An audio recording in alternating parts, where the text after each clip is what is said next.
Welcome to the Bogosity podcast for the 9th of September 2013, the podcast that's feeling much better now.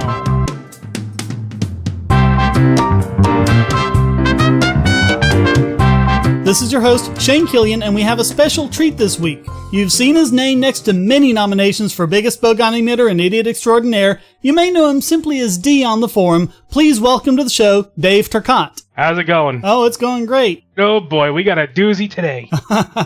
Well, before we get into that, tell us about your new podcast.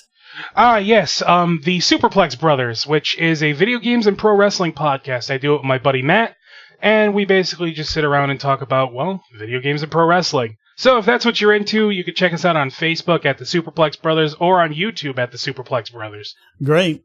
Well, let's retroactively copyright the news of the Bogus. Yeah, so you're not supposed to have retroactive copyrights, but hey, the rest of our IP policy is so completely screwed up, so why not? So what happened is we recently had the 50th anniversary of Martin Luther King's famous I Have a Dream speech, and it really is one of the best speeches ever, and King never copyrighted it. And so lots of people, myself included, have used all these clips from it and the various things that we've done. You can get the audio from it on archive.org. You can download the video, and they have all this public domain material, and it's including all that. And lots of places were using the speech to celebrate its semi-centennial, and they found themselves in legal hot water because it turns out King's estate has a copyright on it.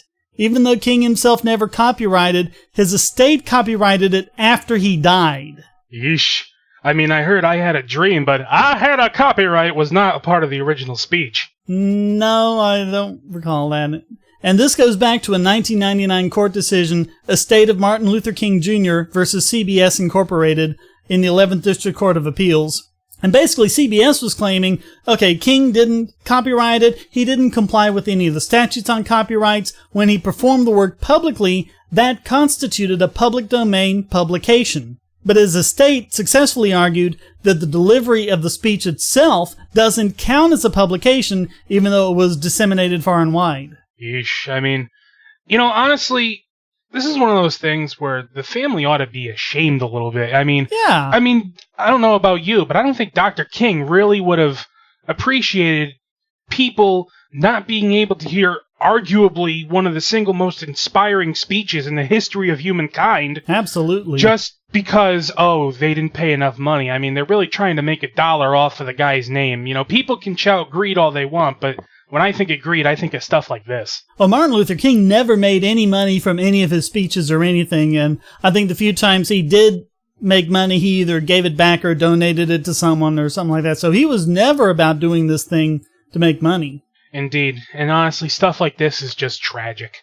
Well, in the U.S., when the author of a copyrighted work dies, his estate or whoever owns the copyright can claim royalties for another 70 years. That's true, actually. I went to broadcasting school, and that was actually a key part of what we were learning, is that copywritten material is very protected to ridiculous lengths. Yeah. And it does last for 70 years after the guy's dead, which is absurd and just another example of how bogus copyright is to begin with.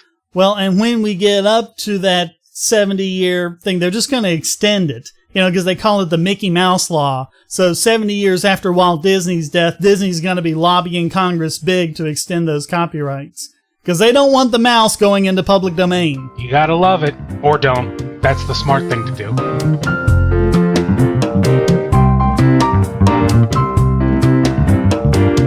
Well, now for some good news on the IP front. New Zealand has just abolished software patents. Hallelujah! Can I get some applause on that?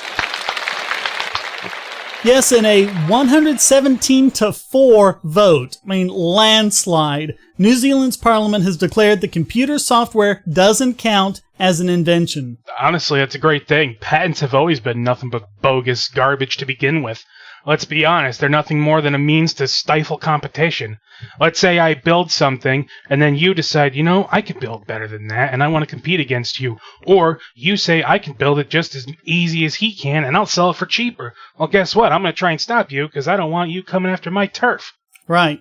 Or even if we both invent something at the same time, we both put our blood, sweat, and tears into it, whichever one of us gets to the patent office first gets to sell the invention, and the other one's just out of luck. That's when the rabbit goes up to the tortoise and shoots him in the face and says, no, you're not crossing that line. Yeah. Well, but as bogus as it is, on the whole, it's doubly bogus to patent computer software because it's just math. All computer software is, all it ever can be, is just taking input in the form of one or more numbers and outputting a number. That's it. That's all computers do, and it doesn't matter if you're playing a computer game or watching a movie or whatever. It's just math. How can you patent math? Honestly, who knows? You obviously can't. The fact that anybody could even remotely think this, you'd have to be insane. But then again, that explains a lot, so... I'm gonna patent f of x equals 1 over x and then sue everybody who made an algebra textbook. You know what? I'm gonna one-up you. Oh? 2 plus 2 equals 4 is now my copyright. Uh-oh. Anybody who says this, you're going to pay me billions of dollars, or else. Well, and they just patent so many obvious things, like Amazon's one-click ordering. I thought the whole idea of the web was that you could do things with a single click. And we've seen all sorts of shenanigans from Adobe and Apple and other companies. If you have a DVR, you pay that monthly fee. A lot of that, or maybe even all of it, is royalties to TiVo, even if TiVo didn't have anything to do with the development and manufacture of it. I mean, just crazy stuff. Again, it all goes back to that original point. You gotta screw with the competition. There was a point, I remember this quite well. You couldn't save a GIF file in GIMP unless you paid for a license, because the LZW compression was patented, and that patent didn't run out until 2003. That's unbelievable. Yeah. That sounds ridiculous, and even absurd. It is, and it's really at the point where it's pretty much impossible to write any piece of software without stepping on someone's patent somewhere. I know. I mean, people make a patent for everything these days. But quite frankly, I'm glad to see it go, and hopefully the rest of the world follows suit. Hopefully, but as of right now, as of 2011... software patents outnumber all other patents combined. That's insane. Yeah. But a recent study by the Government Accountability Office looked at tons of evidence and found all sorts of ways that software patents just don't work and are chock full of problems. And the EU is at least, the European Union is at least considering stopping software patents. So here's hoping they see sense. I don't know if the GAO is going to have much of an effect on our corporatist government here in America. No, probably not. But hey, we can at least hope. Yep. You say you don't like Bitcoin? Why not? Oh, because it's not gold. No problem. Just go to coins.bogosity.tv and you'll be taken to Coinable, where you can buy gold or silver coins or bars with your Bitcoins, with literally up-to-the-minute spot pricing. Now there's no reason not to jump on the Bitcoin bandwagon. Whether you're a Bitcoin miner, service operator, Bitcoin business owner, or market speculator, you can get gold and silver from reputable dealers. And Coinable has Bitcoin liquidity for fast processing of your order. Coinable even utilizes a special shipping infrastructure to ensure that your investment arrives safely at your door. And you know what? By going to coins.bogosity.tv, you won't pay a penny more, a Satoshi more for your purchase. But you'll help this podcast. You can even sell your gold and silver for Bitcoin as well. Coinable is your Bitcoin to gold marketplace. So go to coins.bogosity.tv and start turning your Bitcoins into gold now. So we've been following the Edward Snowden NSA wiretapping scandal. And one aspect of this is the government's getting private documents through FISA, basically without any transparency. Well, now Microsoft and Google are both teaming up to sue the federal government, defending their right under the U.S. Constitution to just tell us what information is being handed over, which they say, and I agree, is their right under the First Amendment. Indeed. Honestly, good for them. It's about time somebody stood up to them and say, hey, we can take so much, but you ain't going that far. Well, it also says something that Microsoft and Google are working together. They've been at odds for so long, but they're teaming up on this. And it really makes me hopefully Yahoo and Apple and other people like that are going to join in. Indeed. In a way, it actually is kind of nice to see, some harmony in a sense. Yeah. You see the bigger enemy in the picture, and, you got to work together to take them out. Yeah, that's true. And this is what Brad Smith, Microsoft's general counsel, said in a blog post, quote, "We believe we have a clear right under the U.S. Constitution to share more information with the public. The purpose of our litigation is to uphold this right so that we can disclose additional data. We believe it is vital to publish information that clearly shows the number of national security demands for user content, such as the text of an email. These figures should be published in a form that is distinct from the number of demands that capture only metadata, such as the subscriber information associated with a particular email address. We believe it's possible to publish these figures in a manner that avoids putting security at risk. And unless this type of information is made public, any discussion of government practices and service provider obligations will remain incomplete. Our hope is that the courts and Congress will ensure that our constitutional safeguards prevail. Good for them. They still won't get me to buy an Xbox One, though. Okay. But best of luck to both of them.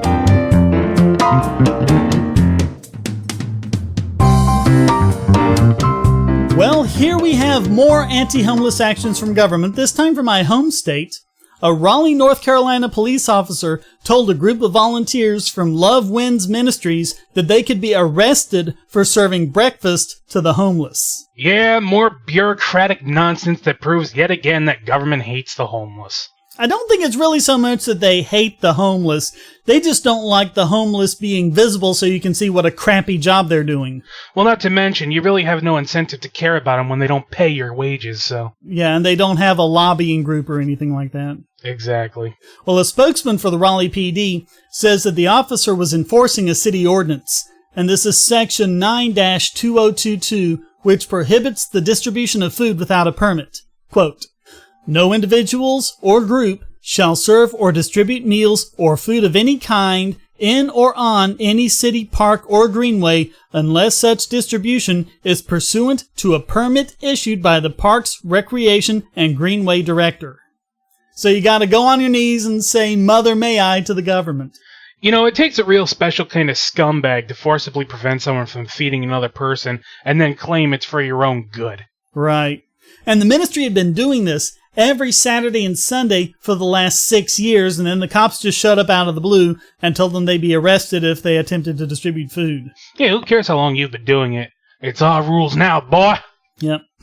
And another charity, Human Beings Together, was told it could no longer serve the homeless on public property. So the police ordered them to leave the park, and they went to a private parking lot with the permission of the owner, and the police showed up there and told them to leave there too. Which is completely ridiculous. You know, what happened to this whole idea of private property? Yeah, well, I mean, the ordinance is about public property, but, you know, there's this idea that if you just let people in, like if you have a restaurant or whatever that's open to the public, then all of a sudden that becomes a public place, you know, just like a park or a library or something. Well, this goes back to what I said, and this just further proves it. You know, why would you care about people if they're not paying your wages? That's the only reason I could see why they would stop people from doing it on private property. Well, you know the excuse they gave? Oh, what is it now? This ought to be good. Litter. Jeez. You know, it's funny, because the guy said, we need a clean and safe environment. To me, that's code word for, it doesn't look good when people see them. It means we failed. Right. We need to get these filthy homeless people out of public sight. It means we failed, and we can't let the people see that. Right. And the charities always clean up the area after they're done. No one's accusing them of just, you know, leaving the park in a hideous state.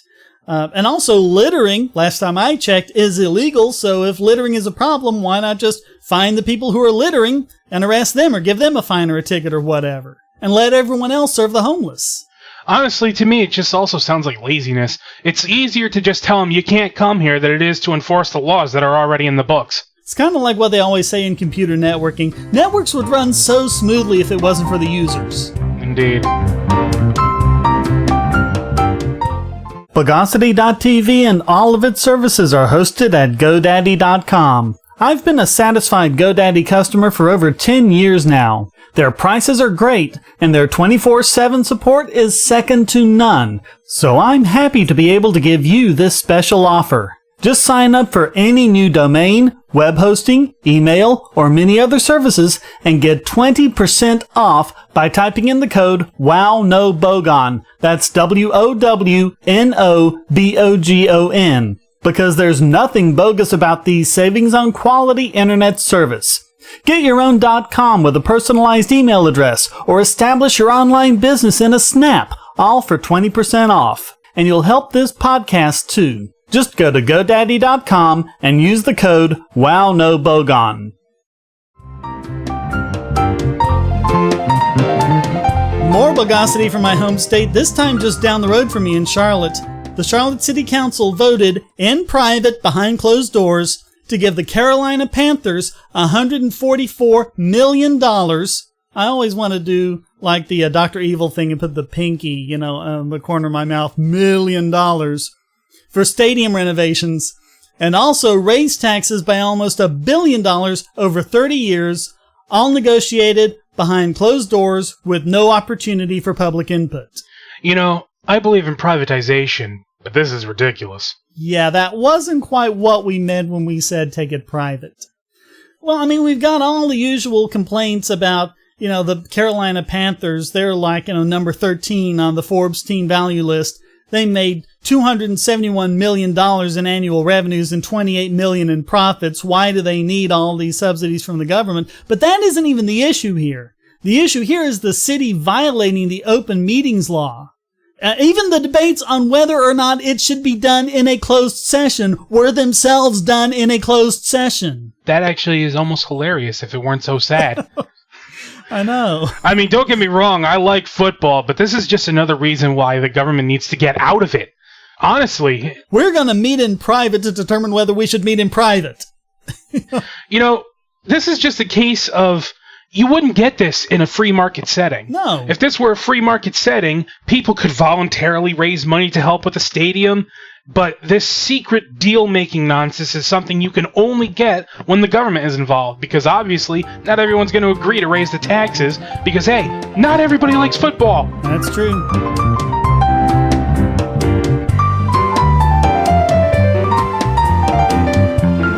So you remember the whole Texas abortion debate debacle where they accused people of bringing jars of urine and feces to the Capitol building in protest?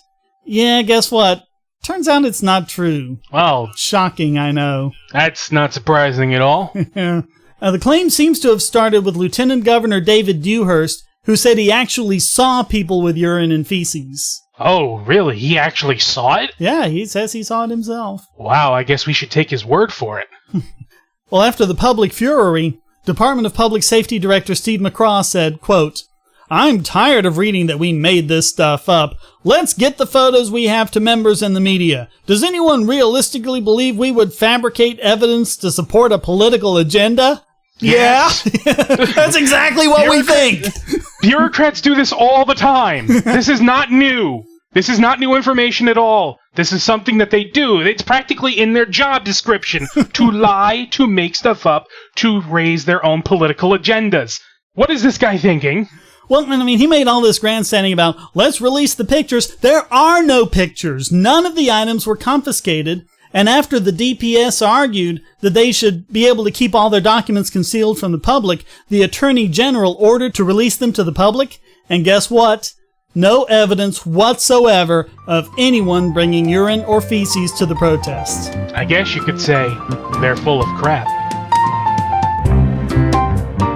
History is written by the winners, and so apparently is economics. That's why there's Liberty Classroom. Probably the best single learning resource for history and economics on the web, Liberty Classroom teaches U.S. history, Western Civ, and economics from actual university professors. There's lots of free material to get you started, including introductory lectures on all these subjects. And when you sign up, you'll get the full site's content for just $99 a year, less than the price of 2 cups of coffee a month. And if you type in the promo code Bogosity in all caps, you'll get your first year for just $88.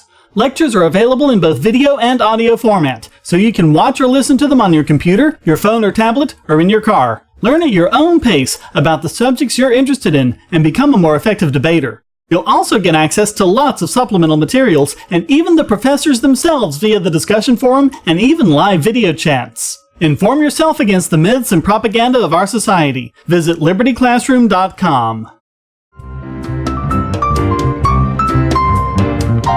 Now moving even further from home, the Russian government is encouraging people to report their homosexual neighbors to the authorities, as well as anyone who disseminates homosexual propaganda, whatever that is. Oh, jeez. I can just picture this now. Comrade, you must stop the gay from spreading, comrade. What is that?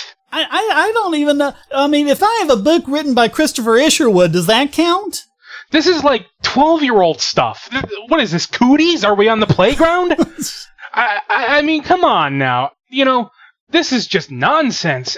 I mean, they even said something like, this is the closest thing to spreading homosexuality as a whole. What? Yeah, the notice was translated as saying, quote, increase your vigilance when you talk to your neighbors, when you're checking your mail, and in elevators. You can easily become a target of homosexual propaganda. There is one step from being homosexual and to start propaganda of homosexualism and molesting decent people. Oh, yes, because we all know gays are such sexual deviants. They're not normal people who happen to have a different preference. No, let's forget all that. And let's make stuff up that we were saying about blacks in the 50s. Yeah. Unbelievable. It really just is a search and replace, you know, find group we used to hate, replace with group we hate now, and just, you know, go through it. Indeed. It's all complete nonsense, and honestly, Russia ought to be ashamed. We're at a point in time now where people are being accepted everywhere, and the fact that they want to remain backwards is just baffling. Yeah. Well, according to Reuters, Russian authorities have already raided the home of Nikolai Alexeyev, lawyer and homosexual activist, and this was prompted by a complaint against Alexeyev by an anti-gay member of parliament. What I thought was funny is in the video of the raid, Alexeyev walked by the camera normally, but the prosecutors covered their faces. Jeez. You can tell there's a little bit of guilt there, huh? Yeah. They should feel guilty, the scumbags. They should. Let them feel some shame and express it that way. Our government should do that more. How about your neighbors narc on the people who are that blatant in their bogosity?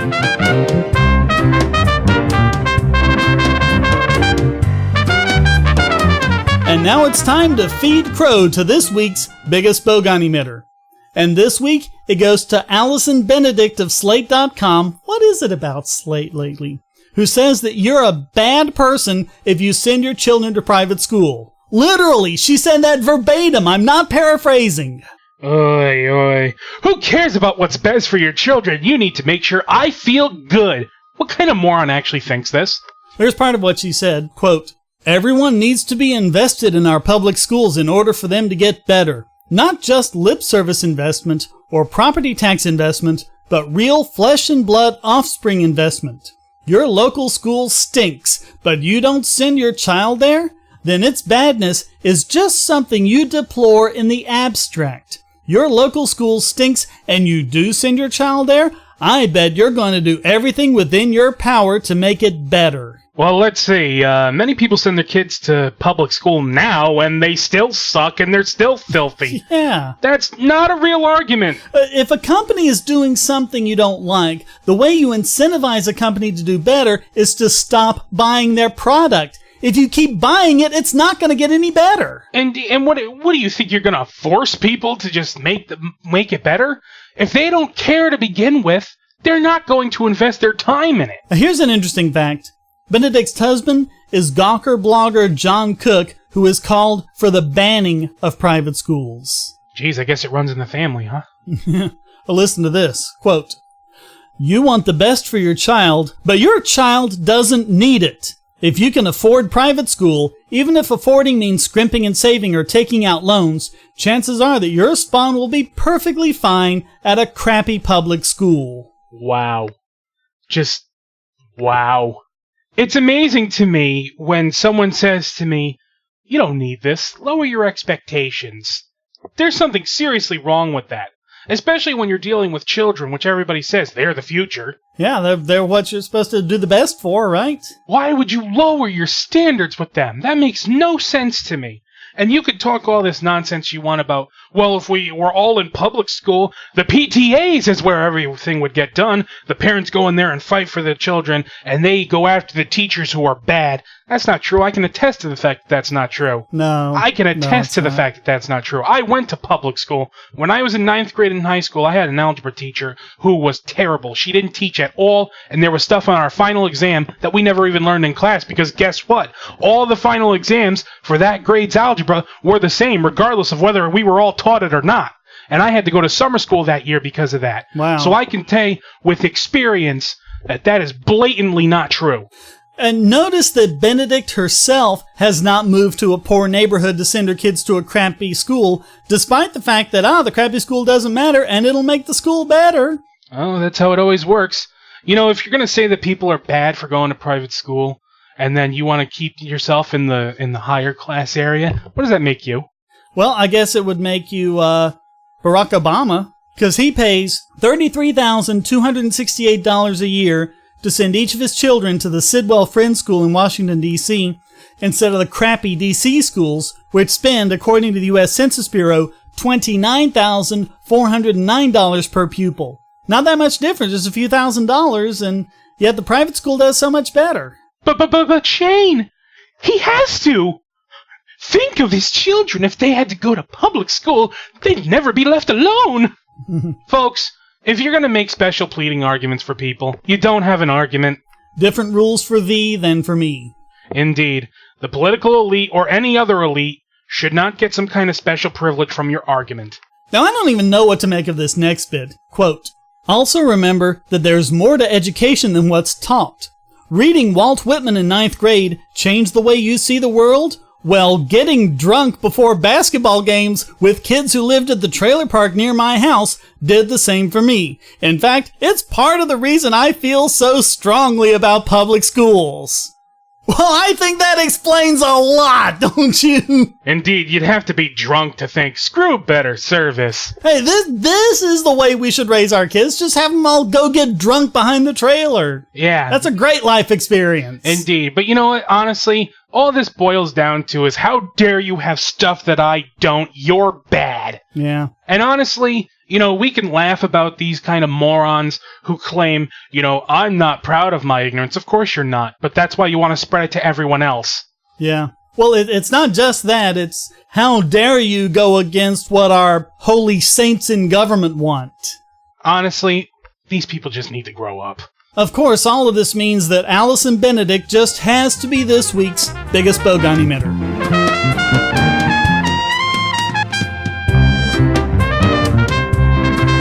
And now it's time to brute force the unencrypted idiocy of this week's Idiot Extraordinaire! And this week it goes to David Miranda, the partner of Guardian reporter Glenn Greenwald.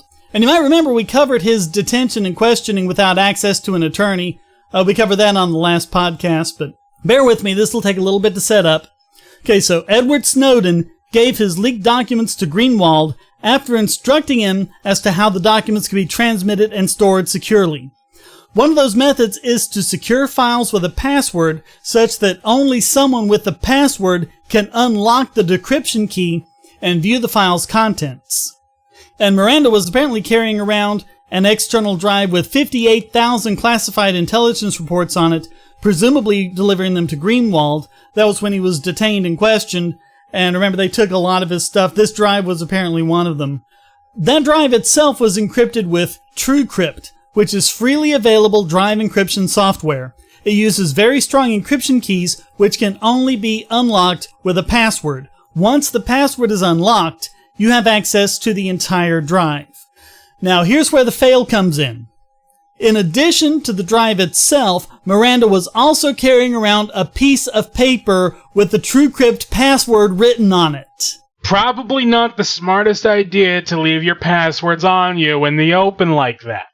Don't we all know not to do this? I mean, you don't carry around a slip of paper with your ATM pin written on it, do you?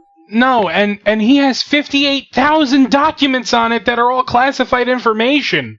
Well, when I first heard about this, I thought they might have been sneaky, because TrueCrypt lets you set up a separate password that's a plausible deniability password. And the way this works is if someone grabs your drive, they still need your password to decrypt it. So now they've broken into your home and they're pointing the gun at your head or pointing the gun at your daughter's head or whatever and saying, give me the password. And you go, oh, okay, here's the password. You give them this plausible deniability password. And what happens is it unlocks not the actual volume with the files you want, but this hidden volume with either innocuous files or even misleading information. And it looks to them like they've decrypted all this and they're getting the files. Your real files are still encrypted securely elsewhere on the disk, and they have no way of knowing it's there. What I thought they were doing was writing down this plausible deniability password, so if someone got it, they would think that they were decrypting it, but they were just getting innocuous or bogus information. But apparently not. This was the password that decrypts the actual volume with all the documents on them. Eesh. Now, fortunately, Greenwald seems to have been smart about this, and I'm sure this is what Snowden told him to do. Secure things with multiple passwords. UK authorities seized both the drive and the password, and they say they still can't decrypt it. So apparently the individual files were secured with different passwords, which you can do. You can encrypt a file with a password, or you can use something like WinZip or 7-Zip or something like that. You can zip it with a password, and you can only unzip it if you have the password. So there were other layers of protection there, and apparently they weren't able to actually get any of these files. But still, that's a very bad information security practice. Yeah, that seems like, a little risky, especially when you're carrying top secret documents that, you could conceivably go to prison for. So as much as we sympathize with David Miranda's experience at the hands of a tyrannical government that cared nothing of his rights, actually carrying around the real decryption password of a drive full of sensitive data blows away all other contenders for this week's Idiot Extraordinaire!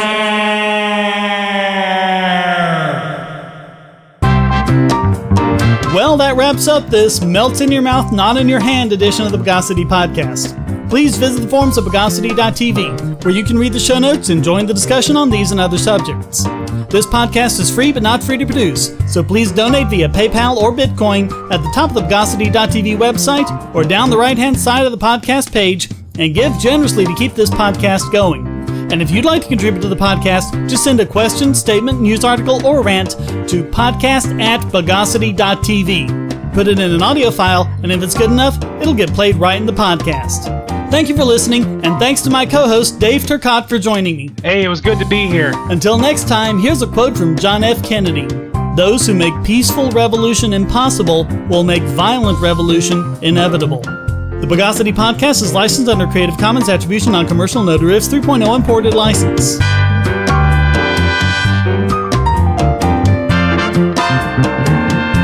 Bogosity.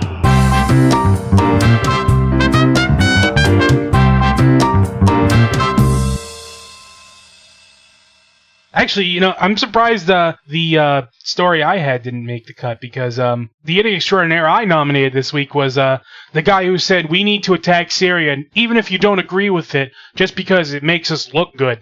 Yeah. No, I'm sorry. This was dumber. Yeah. This was dumber. He got... I mean... There can only be one. I know. Honestly, that's why we need a new segment. Insane in the Membrane. I'll consider that. Although we might get sued for that one. Oh, is that copyrighted? It's a song. Oh, okay.